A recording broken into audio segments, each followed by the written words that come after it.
નમસ્કાર મિત્રો, આજની આ લોકવાર્તા માત્ર કથા નથી, પરંતુ સૃષ્ટિના સૌથી મોટા રહસ્યને સ્પર્શ કરતી એક આધ્યાત્મિક યાત્રા છે. તમે સૌએ ભગવાન શિવનું નામ સાંભળ્યું હશે, ભોળાનાથ, મહાદેવ, નીલકંઠ, આદિદેવ. પરંતુ શું તમે ક્યારેય વિચાર્યું છે કે જે સમગ્ર સૃષ્ટિના સર્જન, પાલન અને સંહારના સ્વામી છે, તેમનો જન્મ કેવી રીતે થયો હશે? તેમના માતા પિતા કોણ હશે? કે પછી ભગવાન શિવ ખરેખર જન્મેલા જ નથી?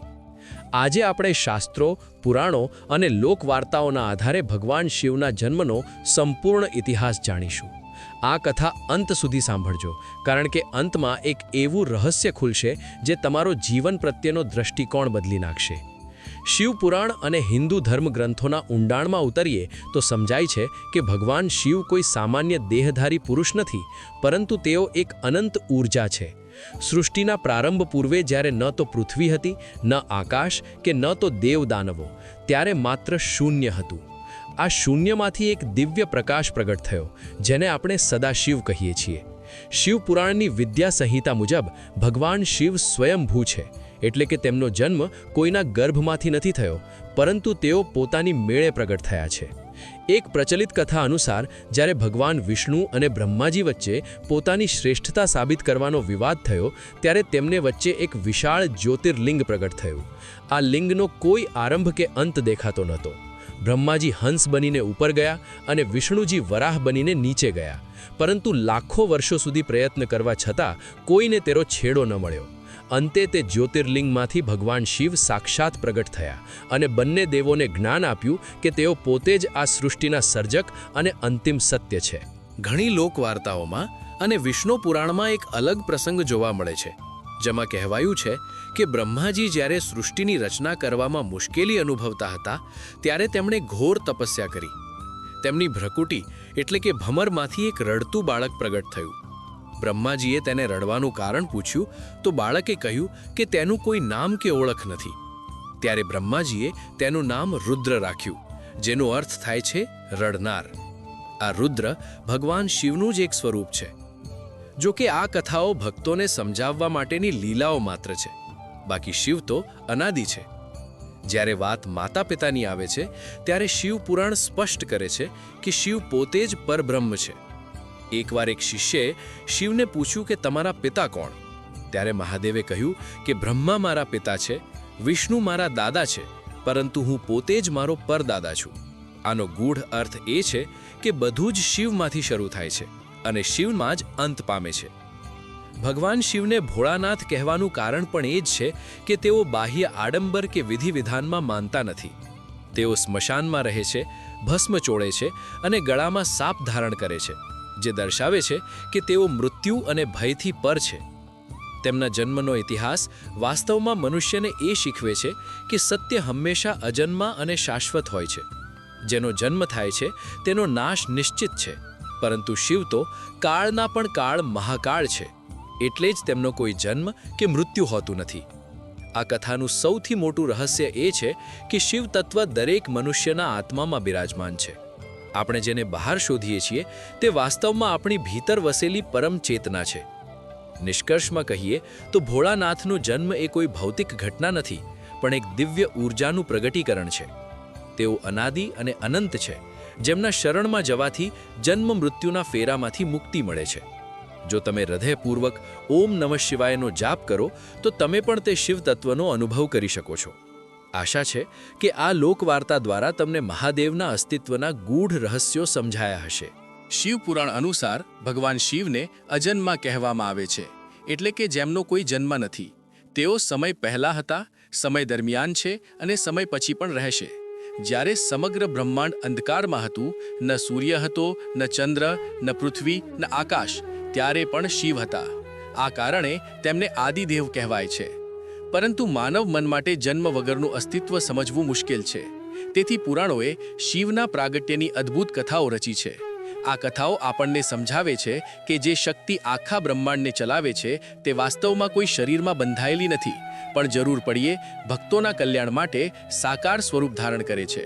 શિવ પુરાણની કથા મુજબ જ્યારે સૃષ્ટિના સર્જક બ્રહ્મા અને પાલનહાર વિષ્ણુ વચ્ચે શ્રેષ્ઠતાનો વિવાદ થયો, ત્યારે અનંત આકાશમાંથી એક વિશાળ જ્યોતિસ્તંભ પ્રગટ થયો. આ સ્તંભનો ન તો કોઈ આરંભ હતો કે ન તો કોઈ અંત. આ જ્યોતિર્લિંગ એ જ ભગવાન શિવનું તેજસ્વી સ્વરૂપ હતું. આ ઘટના સાબિત કરે છે કે શિવ એ કોઈ દેખ નથી, પણ એક શાશ્વત ઊર્જા છે જે અનાદિ છે.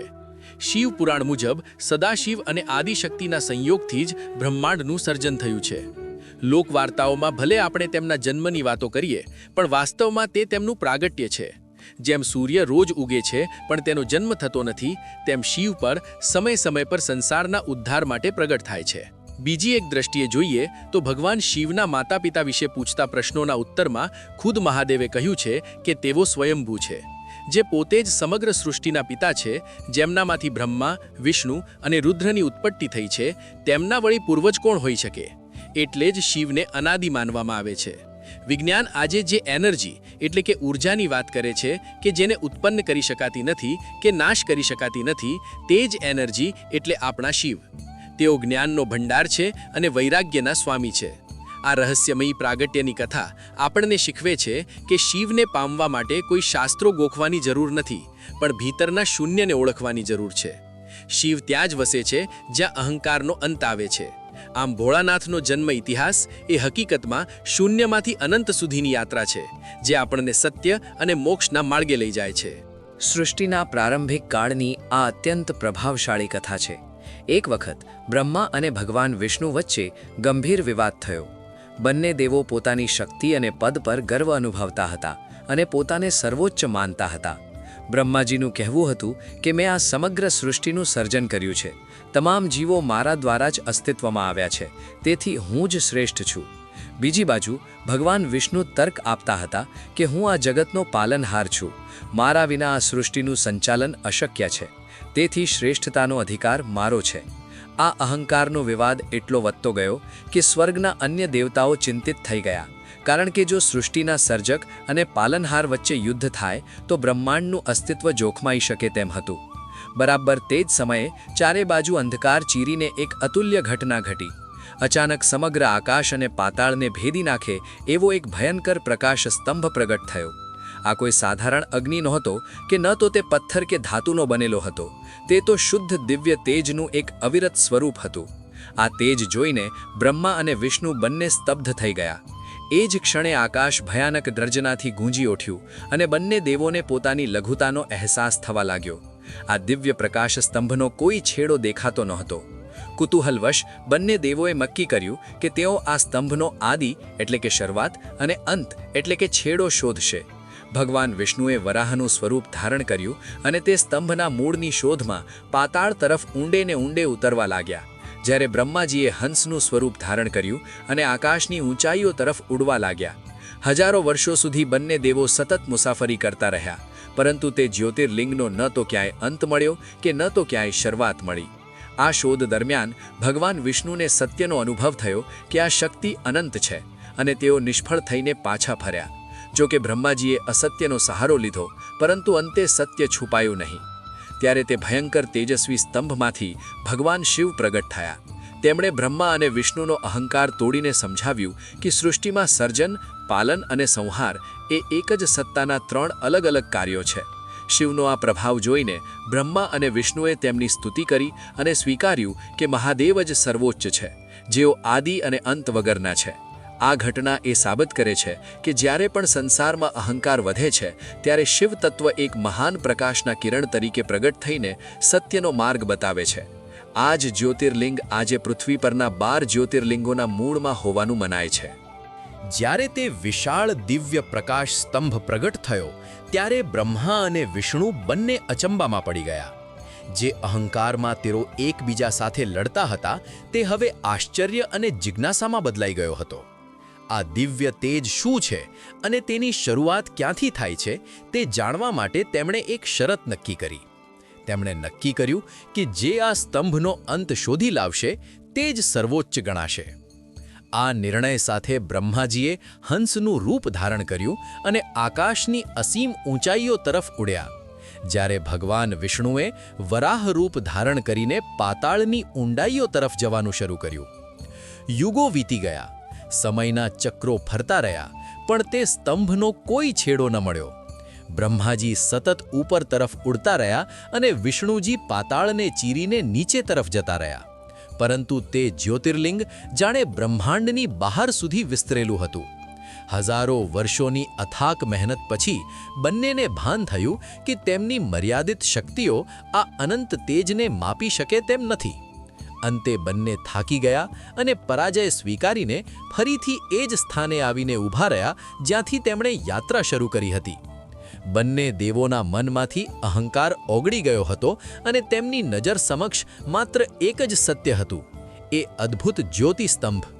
એ જ ક્ષણે એ દિવ્ય જ્યોતિમાંથી ઓમકારના નાદ સાથે સાક્ષાત ભગવાન શિવ પ્રગટ થયા. તેમનું સ્વરૂપ ચંદ્રની શીતળતા અને કરોડો સૂર્યના તેજ જેવું પ્રભાવશાળી હતું. તેમણે ગંભીર અને મધુર અવાજે કહ્યું, હે દેવો, હું શિવ છું. હું જ આરંભ છું અને હું જ અંત છું. તમે બંને મારા જ કાર્યના ભાગ છો. શિવજીએ સમજાવ્યું કે સૃષ્ટિનું સર્જન એટલે કે બ્રહ્મા અને પાલન એટલે કે વિષ્ણુ એ તેમના જ બે હાથ સમાન છે, જ્યારે સંહાર અને પુનઃસર્જન એટલે કે મહેશ એ ત્રીજું પાસું છે. ભગવાન શિવે આ ઘટના દ્વારા વિશ્વને સંદેશ આપ્યો કે બ્રહ્માંડમાં કોઈ એક વ્યક્તિ સર્વોપરી નથી, પણ એક પરમ ઊર્જા છે જે દરેક કણમાં વ્યાપ્ત છે. બ્રહ્મા અને વિષ્ણુએ ભગવાન શિવના ચરણોમાં વંદન કર્યા અને સ્વીકાર્યું કે શિવ જ આદિ અને અનંત છે. આ કથા આપણને શીખવે છે કે જ્યાં સુધી મનુષ્યમાં અહંકાર હોય છે ત્યાં સુધી તેને સત્યના દર્શન થતા નથી. જે ક્ષણે તે પોતાને લઘુતાનો સ્વીકાર કરે છે તે જ ક્ષણે તેની ભીતર શિવ તત્વનો ઉદય થાય છે. લોકવાર્તાઓમાં આ જ્યોતિર્લિંગના પ્રગટીકરણને જ ભગવાન શિવનો સાચો ઇતિહાસ માનવામાં આવે છે, જે સાબિત કરે છે કે મહાદેવ એ કાળ અને સીમાઓથી પર એવા પરમ તત્વ છે. આ રીતે ભગવાન શિવનો જન્મ નથી થયો, પરંતુ તેઓ પ્રકાશ રૂપે પ્રગટ થયા. આ ઘટના પછી જ્યોતિર્લિંગોની પરંપરા શરૂ થઈ. આજે ભારતભરમાં આવેલા 12 જ્યોતિર્લિંગો એ જ ઘટનાની સ્મૃતિ છે. લોકવાર્તાઓમાં કહેવામાં આવે છે કે જ્યાં જ્યાં શિવની કૃપા પ્રગટ થાય છે ત્યાં જ્યોતિર્લિંગ સ્વરૂપે તેઓ હાજર રહે છે. પરંતુ લોકવાર્તાઓમાં એક બીજી કથા પણ પ્રચલિત છે, જેમાં લોકો પૂછે છે કે જો શિવ અજન્મા છે તો તેમને માતા પિતા કેમ કહેવાય? આ પ્રશ્નનો જવાબ અવતાર કથામાં મળે છે. શાસ્ત્રો અનુસાર ભગવાન શિવ અનેક વખત માનવ કલ્યાણ માટે અવતાર લે છે. એક વખત તેઓ ઋષિ અત્રિ અને માતા અનસૂયાના આશ્રમમાં પ્રગટ થયા હતા. આ અવતાર લોકહિત માટે હતો, પરંતુ આ તેમનું મૂળ સ્વરૂપ નથી. જેમ સૂર્ય પાણીમાં પ્રતિબિંબ આપે છે પરંતુ પાણીમાંથી જન્મતો નથી, તેમ શિવ અવતાર લે છે, જન્મતા નથી. શિવના જીવનમાં શક્તિનું વિશેષ સ્થાન છે. માતા સતી, જે પછી પાર્વતી તરીકે જન્મે છે, એ શિવની અર્ધાંગિની છે. લોકવાર્તા અનુસાર સતીના વિયોગ પછી શિવ તપસ્યામાં લીન થઈ ગયા. આખી સૃષ્ટિ સ્થિર થઈ ગઈ. દેવતાઓ ડરી ગયા કે જો શિવ જાગશે નહીં તો સૃષ્ટિ કેવી રીતે ચાલશે? ત્યારે માતા પાર્વતીના રૂપમાં શક્તિ ફરી જન્મે છે અને કઠોર તપસ્યાથી શિવને પ્રસન્ન કરે છે. આ કથા આપણને શીખવે છે કે શક્તિ અને શિવ વિના સૃષ્ટિ અધૂરી છે. ભોળાનાથને ભોળા કેમ કહેવાય છે? લોકવાર્તાઓ કહે છે કે શિવ ભક્તના ભાવ જોવે છે, સાધન નહીં. રાવણ જેવા દાનવને પણ તેમણે વરદાન આપ્યા અને ગરીબ ભક્તને પણ સમાન પ્રેમ આપ્યો. એક લોટા પાણી, એક બિલ્વપત્ર અને સાચી શ્રદ્ધા, એટલામાં શિવ પ્રસન્ન થઈ જાય છે. તેઓ રાજા અને રંક વચ્ચે ભેદ નથી કરતા. એક લોકવાર્તા મુજબ એક ગરીબ ભીલ ભક્ત રોજ શિવલિંગ પર પાણી ચઢાવતો હતો. એક દિવસ તેને કંઈ મળ્યું નહીં તો તેણે પોતાની આંખમાંથી આંસુ શિવલિંગ પર ચઢાવ્યા.